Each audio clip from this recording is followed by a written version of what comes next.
The top 4 teams in the North Division are the only ones to make that conference tournament on this side of the bracket. So you want to play spoiler, Kahoma could do that tonight.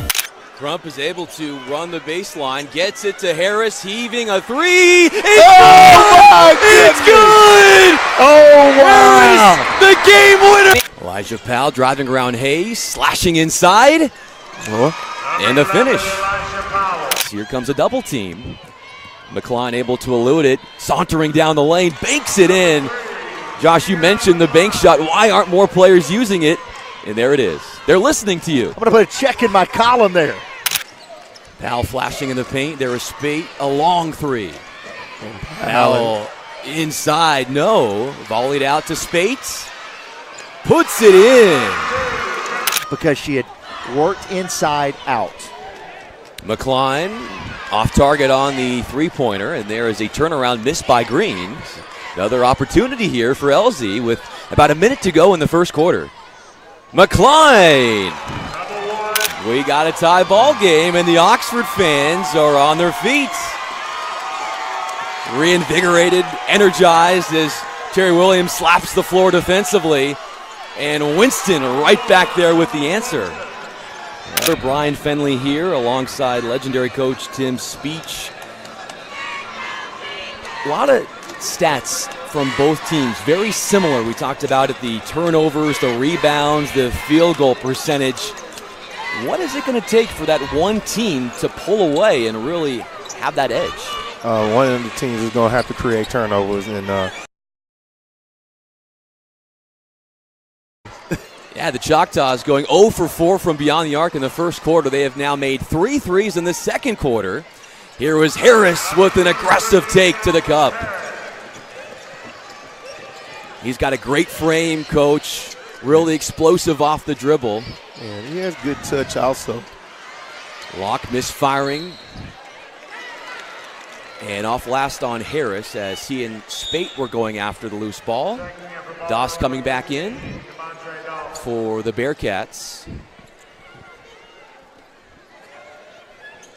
It's great to see the tough effort. Every loose ball, you got guys going in, and whether they're finna knock over tables or whatever, but just one of those things. When you get this close, you really want to get down there and be able to hold that gold ball up at the end of the journey. Baldwin and West Tally playing in this exact same game last year. West Tally won that game. Baldwin looking for some revenge this time around. Great defense by Baldwin here. There was Spate lining up a 3. And another one there. So Spate's got 2 threes in the second quarter. West Tallahatchie has 4 threes in the second quarter. They're down by 1. Yeah. Hurd does not use the screen from Welch, does by Doss. Weaving inside, had the ball stripped away, and they say he touched it last. Yeah. It was a deflection on the play as he tried to make the pass.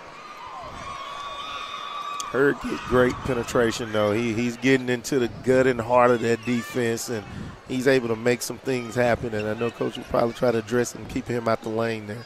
Baldwin has not won a state title since 2013. Before that, 1987. And West Tallahatchie won it, of course, last year in the 2A ranks. Locke mishandles the pass, and it's a turnover. Checking in for Baldwin, number 23, Calvin Harris. For West Tallahatchie, number 11, Elijah Powell. Elijah Powell coming back in, the 6'4" senior. Had 6 points in the quarterfinals, 4 rebounds in 21 minutes. Final minute here of the first half. What could a team on either side do right now to have a little bit of momentum going into halftime? You want to try to go in, big shot here and there. It's been a pretty clean play game, not a lot of fouls, and that right there is one of those things. Like I say, big shots here can be as they going back, but back and forth we go. Yeah, so Welch pouring in the 3, and then Locke quickly the other way, slashing to the hoop and gets fouled. He's going to the line.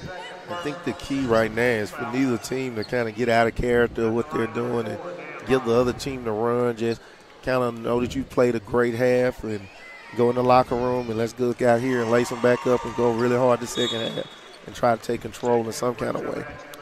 For some of these guys, I'm sure the nerves have to be very high. As a coach, what do you say to players to calm them down in such a big game with so much on the line? Well, you let them know, that's the true essence of the game. 16 minutes down, 16 minutes to go. Let's stay through our concept. Let's go through some of those things that we know we want to get at, areas to make sure guys don't get out of character and get caught in the moment.